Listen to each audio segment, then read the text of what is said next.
If you tend to play games on a PC like I do quite often, that's my main way of playing games these days, I've got some really good news for you. If you've been paying attention to the rumors surrounding Microsoft lately, we've kind of gotten some whiplash where there was a rumor that came out, which I immediately sat down and started brainstorming title ideas for what I would talk about and made a whole outline. And then there was a new rumor that debunked the first rumor. So I was going back and forth, what the hell is happening here? So here's what the actual news is, and it comes from Jez Gordon. Xbox games are going to continue coming to Steam. Here's what they actually said. This is posted over at Windows Central. They said, something I said on our Xbox 2 podcast this weekend was taken a little bit out of context by some news aggregates, and it led to rumors that Microsoft was exploring quitting Steam.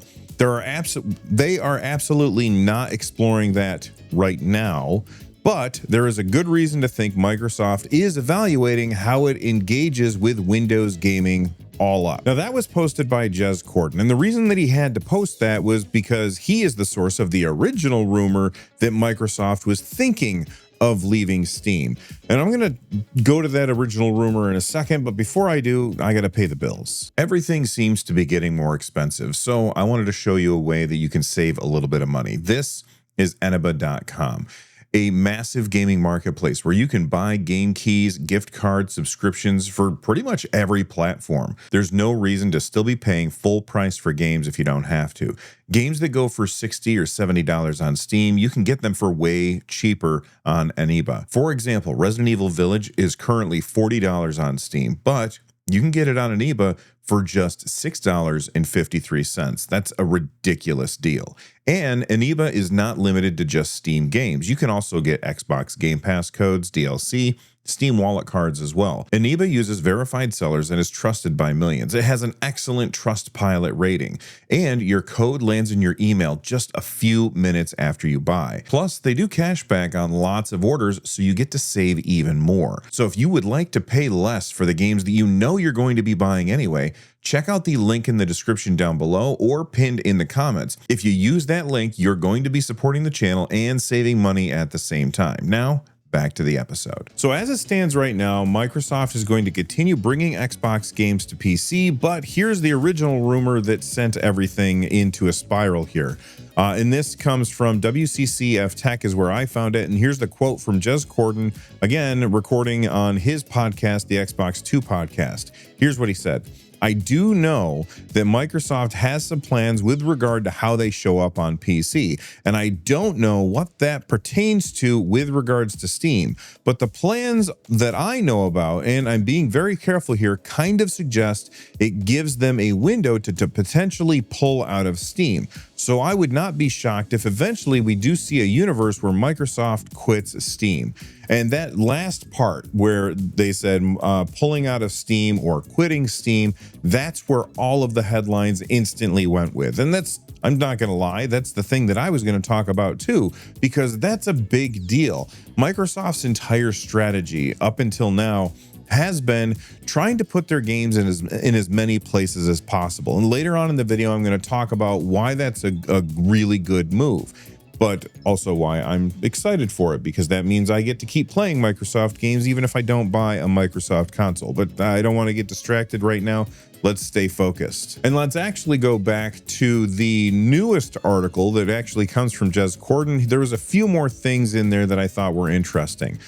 Here we have it highlighted in orange. It says, Xbox Game Pass remains core to how Microsoft plans to show up on PC. Game Pass is designed to capture a separate audience from Steam, targeting users who are perhaps more inclined to otherwise stick to free-to-play titles or to seek savings in as many ways as possible. All right, so there's a couple things there that I take issue with. Number one, well, no, there's really only one thing that I take issue with. No, there's a couple of things that I take issue with. I'm sorry, I'm making this up on the fly. So number one, they say that, people who are subscribing to Game Pass are players who generally tend to play free-to-play titles. I mean, Microsoft has the data. We don't have that data. But if I were to guess that that's like when you say free-to-play titles, I'm thinking Fortnite, I'm thinking Roblox, you know, that kind of title. And the people who are playing those games generally only play those games. They're not playing a bunch of other games in addition to it. So subscribing to Game Pass doesn't feel necessary. Now, if you're a console player and you want to play Fortnite, you don't have to have the pay to play online like Xbox Game Pass Core, which used to be Xbox Live.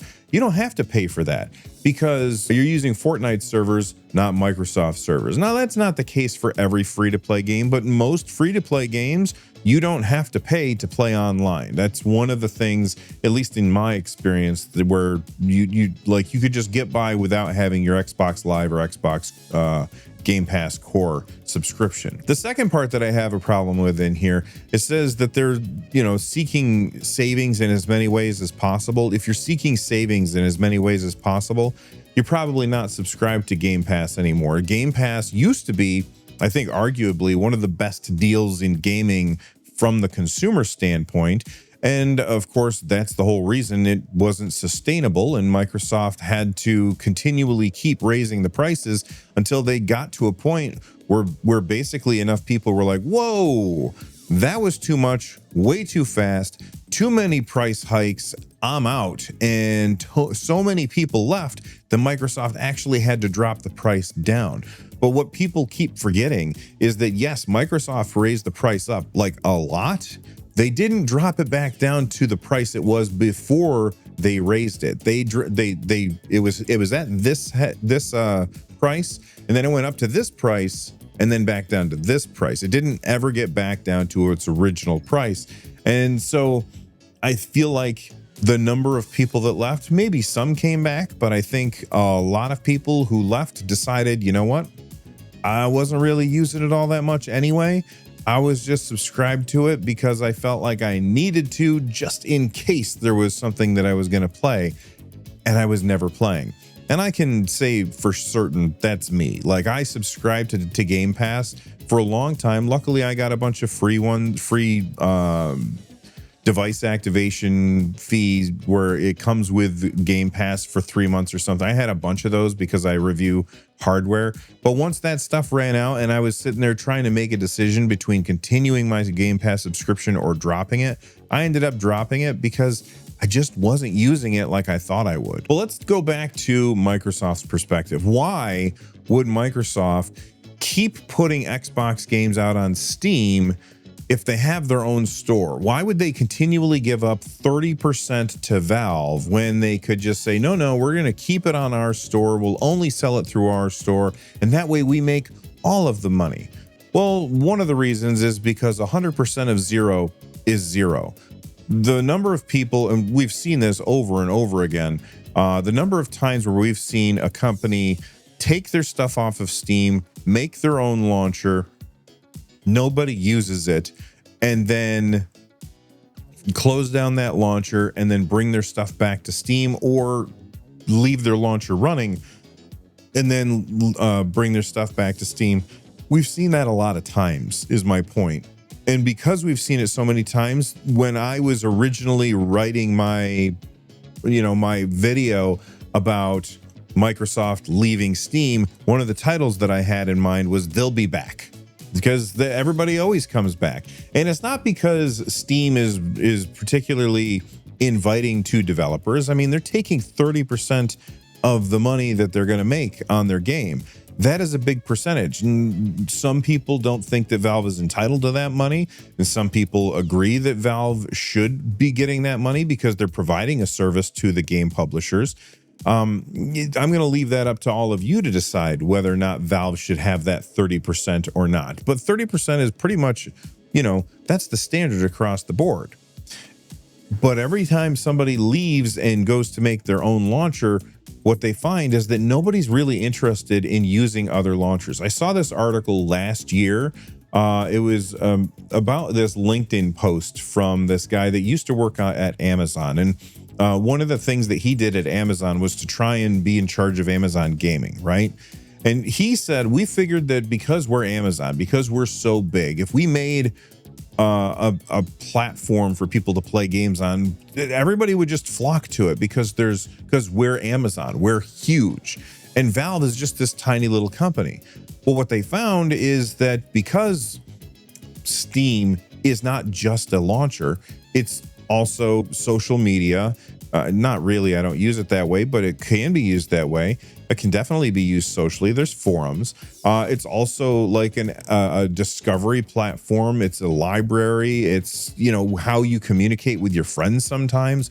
All of these things are packed into Steam, and nobody but Valve are doing all of those other things. They're just making stores, and that's why nobody wants to go to those stores, because Steam already has everything that they want, and so people want to stay on Steam. And so every time somebody makes a new game store, nobody goes to use it because they're like, I got plenty of games over here. I don't have to worry about the games that I'm missing out on. It's not like there's a dearth of games out there. There's plenty of games for us all to play. One thing that I thought that we would see happen a lot sooner than later when Microsoft acquired Activision and got control of Blizzard would be that they would take Battle.net and turn Battle.net into the Xbox app launcher. And the reason why they would do that is because it's a lot more similar to Steam than it is to the Xbox app. It has that built-in social function, and people actually use Battle.net's built-in social function. If you're a Blizzard game fan, then you absolutely have an account. You probably have tons of friends on there. I would honestly argue that because I played World of Warcraft for so many years, I probably have more friends that use Battle.net than friends that use Steam. Like if I looked at the friends list on both particular apps, I would have more friends on Battle.net because I just used it for so long. And there's tons of people that use it every single day. And it's not just for World of Warcraft, but they also have Heroes of the Storm and Overwatch and Diablo and StarCraft. Like there's a lot of stuff that's on there. But what we never really saw was Microsoft bringing third-party games to the Battle.net launcher. And I know that there's going to be Battle.net people out there that are like, no, don't sully up our app with a bunch of other crap. Well, I think it's coming. Here's something from Jez Corden as well. He said, but furthermore, I've received information from multiple trusted sources that Microsoft and Blizzard have been planning to open Battle.net up to third-party developers. It's unclear if they still have this plan under the new Xbox CEO, Asha Sharma, or is it Asha Sharma? I don't know if it's Asha or Asha. Let me know in the comments down below. But so far, I'm not yet seeing evidence that the plans were canceled. All right, so when Microsoft acquired Blizzard, one of the things that did happen is I think we got like one game loaded into Battle.net. Well, actually, it was a few games. There were a few Activision games that went into Battle.net. I like Tony Hawk and I can't think of the other one. The shooter one that I can't think of. You guys know what game I'm talking about. I don't know why I can't think of it right now. Like those games were in there, but we still have yet to see any third-party games in the Battle.net launcher. And I think that Microsoft, if they ditched the Microsoft app and used the Battle.net app instead, I think that there's a lot of people that might actually consider buying from them. The Xbox app is just terrible. It's a bad experience to use, and the Battle.net is not a bad experience to use. So I do think that that's an option for them, but I don't think that they're going to do that. I think that they're going to do both at the same time, and that's really almost the essential of what Microsoft is doing here. They're going for not just being in one place. And I think that Game Pass is going to continue to be Microsoft's main focus. They want to get people on that recurring revenue that is predictable, that they can say, okay, this is how much we bring in each month on Game Pass. We brought in this much last month. We brought in this much the month before. We can probably predict accurately how much we're going to bring in. And that's something that investors really like to see. They like to see where they can actually make predictions about what's going to happen. When things spike and then drop and then spike and then drop, and they're never ever sure how well something's going to perform, it makes it harder to get stockholders to invest in the company. And remember, Microsoft's customers are not you and me. Microsoft customers are the stockholders. Those are the people who they actually are trying to please. But just because they want to focus on Game Pass doesn't mean that that has to be the only way that they can bring in revenue. Microsoft has been doing this for a really long time. I mean, go back to when Minecraft was first released on the Nintendo Switch. That was a big deal. Minecraft was owned by Microsoft at the time. And while making sure that Game Pass is healthy for their shareholders, Microsoft also understands that that's not the only place where gamers are going to be willing to spend money. So instead of just focusing on having games on Game Pass, they want to sell their games. And so, sure, they could say, okay, well, we're going to sell our games on our PC store, and we're going to sell our games on Xbox, and we're going to have them on Game Pass, and that's going to be it.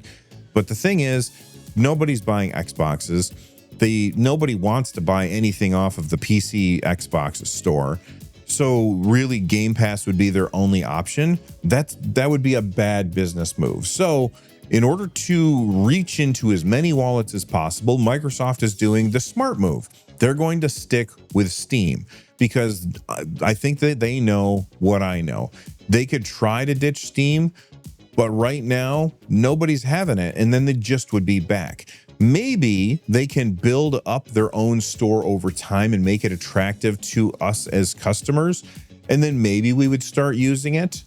But just saying, okay, we're leaving Steam and putting our games on our own store instead, I think that they would see a huge hit to their revenue. And Microsoft is very, very focused on making sure that their revenue is as high as it possibly can be. They always want to have that upward growth that just goes on forever. But it isn't just new games that Microsoft is bringing to PC. We recently saw testing of original Xbox games being played on PC. It started off with 4 different games. I can't remember which 4 games it were that it was, but basically they were emulating those games on PC. And there was some pushback because they weren't true ports, but I personally like the idea of it being emulation so that we can see what was the game like when it came out instead of porting it and having everything upscaled and, you know, better textures and everything like that. Sometimes I like the idea. Not sometimes. I like the idea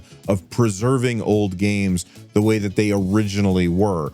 And the idea that there were games that were on the Xbox that were not on the PC, and eventually we wouldn't be able to play on the Xbox, that would be a big deal as far as games preservation. So I'm really happy that Microsoft is doing the right thing when it comes to games preservation and working on getting their Xbox games on PC. And now their Xbox 360 games on PC. Saw this over at The Verge. They said here, building on its recently announced plans to bring original Xbox games to PC, which I just talked about, Microsoft is also planning to let devs bring their Xbox 360 games to PC as well, according to a leaked document seen by The Verge that was sent to developers recently. Xbox 360 games will be able to run on the next-gen Project Helix console, Xbox PCs, and handheld devices, the document says. With 360 games, developers can opt into making them backwards compatible, and they will have control over things like the game's price and if it's available on Game Pass. The feature is expected to have a gradual rollout between 2027 and 2028 across next-gen devices. The full launch of the original Xbox games on PC is also set for October 2026, and the initial program is announced in July, included just 4 games.